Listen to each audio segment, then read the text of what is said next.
and that is true.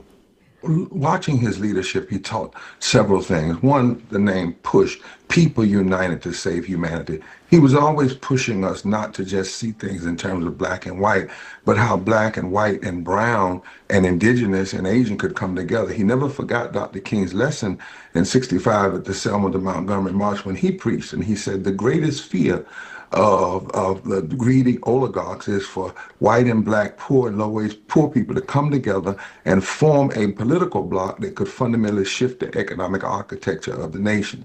Jesse understood that while he was black, he also was an international leader. He was a moral leader.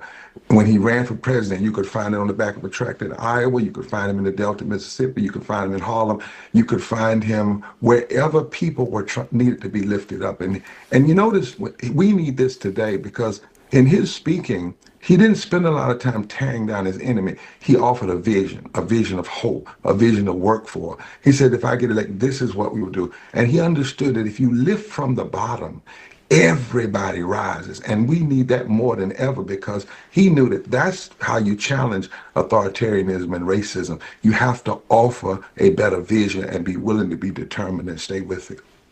Well, you know, today you have this thing called religious nationalism. Some people call it Christian. I don't.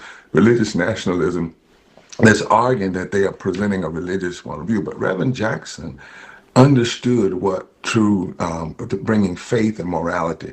He took the great moral frameworks of the Constitution, equal protection under the law, establishing justice, providing for the common defense, promoting the general welfare, and applied that to public policy and said, does this piece of policy meet up with that? He took the great principles of Jesus, love and justice and mercy, and raised that question from a moral perspective. In that way, he could talk to Democrats, he could talk to Republicans, he could even talk to an adversary without destroying the adversary, but challenging that adversary's policies and trying to move that person to a better or a deeper moral position.